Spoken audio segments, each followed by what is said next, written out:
এমন বৃষ্টিময় দিনে ঘুম থেকে উঠে কার কাজ করতে ইচ্ছা করে, কিন্তু কি আর উপায়, এত সুন্দর দৃশ্য দেখে ভালো করে কাজে লেগে পড়লাম। আর এই তো প্রথমেই নিজের জন্য একটু নাস্তা করে নিলাম। আমার একেবারে কিছু খেতে ইচ্ছা করছে না, তাই 1 কাপ চা, একটা পাউরুটি আর একটু আম, এটা দিয়ে নাস্তা শেষ করার পর আমি চলে এসেছি আরিশার পাপার জন্য নাস্তা রেডি করতে। সেটা আর আপনাদের সাথে শেয়ার করলাম না। আর বৃষ্টির দিনে যে অবস্থা দেখেন, যেসব বাসায় ছোট ছোট বেবিরা আছে সেই মায়েরাই বুঝবে বৃষ্টির দিনে এই সিচুয়েশনটা। আর এই তো সব কিছু রেডি করে নিচ্ছি দুপুরের রান্নাটার আয়োজন করার জন্য।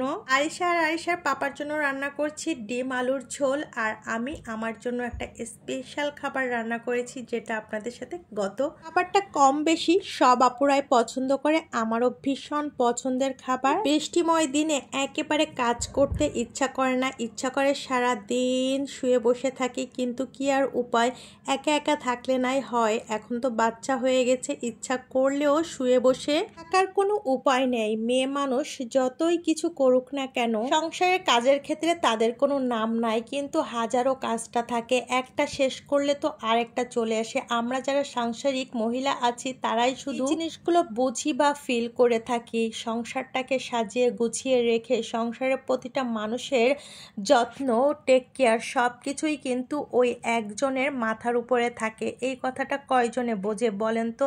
যেই আপনি আপনার সারাদিনের কাজ শেষে নিজে একটু রেস্ট নিতে যাবেন, রেস্ট না নিয়ে তখনই চিন্তা করবেন, যাই আমি এখন আমার ভালোবাসার পেজে একটু ঘুরে আসি, একটু কাজ করে আসি, একটু আপুদের সাথে নিজের ভালোবাসাটা শেয়ার করে আসি, কি অবস্থা সবার দেখে আসি। যখনই ফোনটা হাতে নেবেন তখনই কেউ না কেউ দেখে বলবে সারা দিন কোনো কাজ নাই, ওই যে এক পেজ খুলছো ওই নিয়েই সারাদিন পড়ে থাকো, কি দেয় পেজে, কিছু দেয়? তখন মনে মনে বলি কিছু দিক আর না দিক, জায়গাটা ভীষণ ভালো লাগার ভালোবাসার, তাই তো কিছু না পেয়েও এখানে কাজ করি, এখানে কাজ করতে ভালো লাগে। হাজারো ব্যস্ততার মাঝে, হাজারো কাজের ভিড়ে নিজেকে যখন একটু ফ্রি পাই, নিজেকে আর রেস্ট না দিয়ে চলে আসি এই জায়গাটায়। কতটা ভালো লাগা আর ভালোবাসার জায়গা হলে চুপি চুপি লুকিয়ে লুকিয়ে কাজ করার সিচুয়েশন তৈরি করতে হয় মাঝে মধ্যে। আর এই পেজে যে আপুরাই কাজ করছে মাঝে মধ্যে কিন্তু